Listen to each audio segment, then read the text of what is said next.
Beleza, vamos lá, pessoal. No começo desse ano, eu acabei soltando um vídeo aqui no canal em que eu dava as minhas impressões sobre como é que seria esse ano de 2026, baseado, né, nessas expectativas de inteligência artificial aplicada no meio de programação e desenvolvimento. E eu cheguei a falar realmente que seria um ano bastante conturbado por causa de muitas notícias, por causa de muita informação que a gente receberia. Se 2025 foi um ano bem acalorado em relação à inteligência artificial, 2026 eu acho que vai ser mais ainda. E realmente, você vê o discurso público, você vê em redes sociais muitas pessoas, até aquelas que não são muito do meio de programação e desenvolvimento, comentando a respeito como se tivesse, né, algum tipo de especialidade ali no meio, ou até mesmo dados.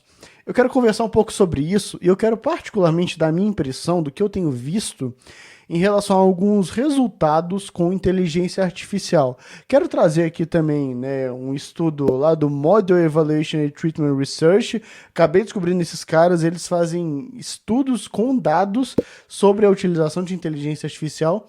E eu quero que a gente converse um pouco sobre isso, mas de uma forma séria, sabe? De uma forma honesta aqui, porque o que a gente vê muito em rede social é uma espécie de realidade e eu acho que a gente está vivendo outra. Esse é o nosso quadro Momento Tech, em que a gente se junta para falar sobre programação, carreira e as tendências do mercado de tecnologia. E um recado rápido, a Rocket City é uma parceira do canal Programador Llama. Então, utilizando o cupom Programador Llama ou link no comentário fixado, você garante 10% de desconto nas formações da plataforma. E como um professor lá da trilha de Python, Clean Code em Python e Fast API em Python, eu garanto um material de ótima qualidade para seus estudos. Galera, 39 meses. Esse é o tempo atual entre o vídeo que eu tô fazendo agora e o lançamento do ChatGPT na sua versão 4, que é onde que ele acabou ficando mais famoso e mais público.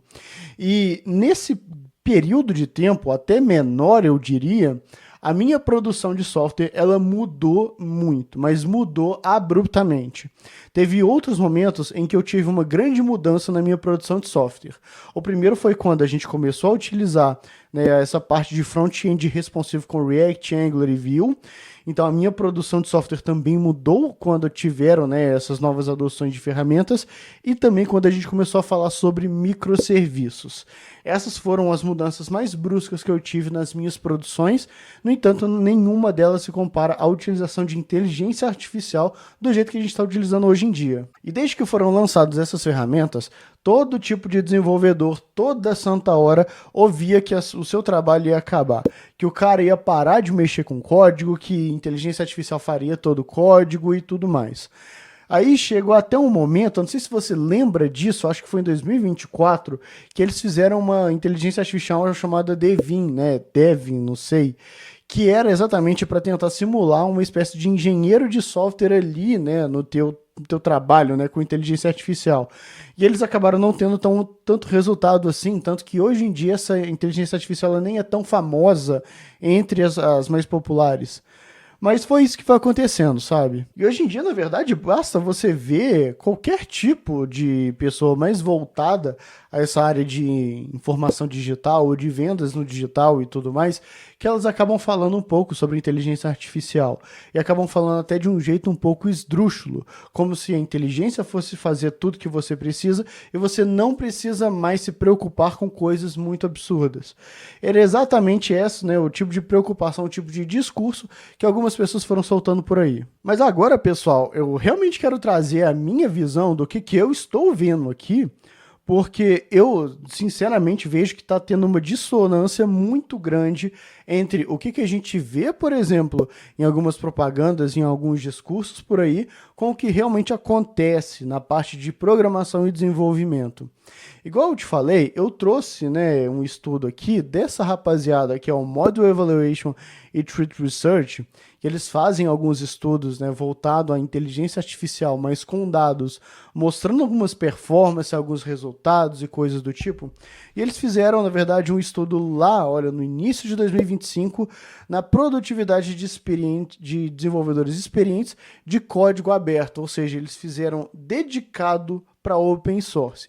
E na verdade o resultado ali foi uma coisa muito absurda, muito do que algumas pessoas pensariam. Eles acabaram mostrando aqui, olha, que surpreendentemente descobrimos que quando desenvolvedores usam ferramentas de IA, levam 19% mais tempo do que sem elas. A IA os torna mais lentos. Eu tenho aqui que fazer uma ressalva. Eu não quero colocar a questão de qualidade. É muito provável que alguns desses códigos, algumas dessas produções tiveram mais qualidade, né, na sua construção. Isso eu realmente acredito, mas o que eles estavam medindo aqui realmente foi a questão da performance em relação a tempo, em relação à produção. E somente esse tipo de pesquisa já quebra, né, o que algumas pessoas acabam falando por aí, o que algumas pessoas acabam discursando, em que você consegue fazer as suas produções de uma maneira muito mais rápida. E se você quer saber, por exemplo, alguns dos motivos que eles falaram, o que mais impactou foi, por exemplo, o caso de você ter uma codebase muito grande, com muitas responsabilidades, com muitas funcionalidades ali dentro, e para isso você realmente tem, né, que ter uma atuação um pouco mais incisiva da inteligência artificial. Isso se torna um pouco mais complexo. E é exatamente quando você vai parar para pensar o cenário empresarial que nós temos. Quando você tem um produto empresarial, você não tem uma coisa pequena, não é uma coisa com pouco código ali. Geralmente são vários serviços que se conectam e se conversam, e a partir disso você precisa realmente dar um bom contexto para a tua ferramenta de inteligência artificial para ela agir da maneira certa. É uma das coisas que eles acabaram vendo aqui. O fato de você ter uma codebase grande, cheia de responsabilidades e com várias funcionalidades é das questões que você tem quando fala sobre a performance no tempo. E de fato, quando você fala sobre a aplicação de inteligência artificial, cara, alguns desenvolvedores você vê que eles estão passando muito tempo fazendo prompts.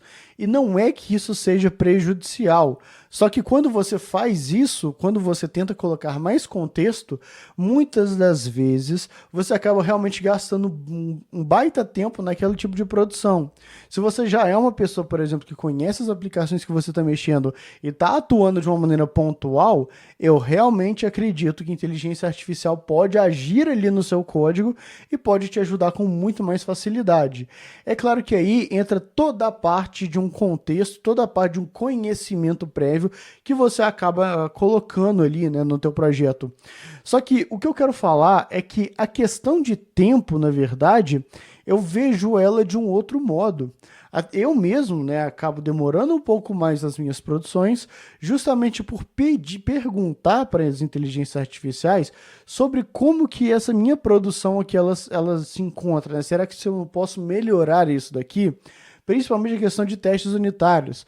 Todo mundo que eu estou conhecendo está utilizando testes unitários ali em relação à inteligência artificial para sua produção.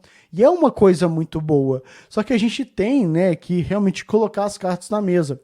Em alguns casos, isso realmente leva mais tempo, mesmo que seja para ganhar uma melhor qualidade. E mais uma coisa que eu queria falar aqui é sobre esse discurso também que tem, que você não precisa mais aprender a programar. De que, assim, código já está obsoleto, de que você pode deixar tudo para a inteligência artificial, ela faz o código, ela altera o próprio código. Cara, olha só, ao passar do tempo, eu tenho que falar pelas minhas experiências, a ideia sobre engenharia de prompt, ela tem se tornado cada vez mais necessária para mim, né? Esse tipo de conceito de engenharia de prompt. E além disso, o conceito que eu tenho sobre aplicar contextos para prompts, para serem mais assertivos, cara, isso realmente está se tornando uma das coisas mais necessárias. E quando eu falo sobre o contexto, não é somente você dar circunstâncias e condições, né, para a atuação ali da inteligência artificial, mas você realmente colocar bases teóricas. Deixa eu te mostrar um exemplo de um prompt que eu tive que utilizar na semana passada. Dá uma olhada nisso daqui. Olha só, parece muita coisa, mas na verdade não é. Eu estou simplesmente falando para uma inteligência artificial para fazer uma refatoração em um código ali que eu fiz. Estou colocando um escopo apenas, né, na minha pasta app. E embaixo, pessoal, eu estou realmente descrevendo a minha arquitetura toda. Eu quero uma arquitetura que tenha essas pastas com essas responsabilidades e essa separação toda no meu projeto. O que acontece é, mais do que código, o que eu estou pedindo aqui para uma inteligência artificial é uma base teórica em relação à arquitetura de software e desenvolvimento. Isso aqui é engenharia.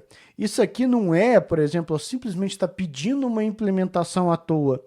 Eu vejo, pessoal, que o quão mais eu utilizo inteligência artificial e o quão mais eu preciso que ela seja assertiva, eu preciso, né, levantar um pouco a qualidade dos meus prompts em relação às bases teóricas que eu utilizo.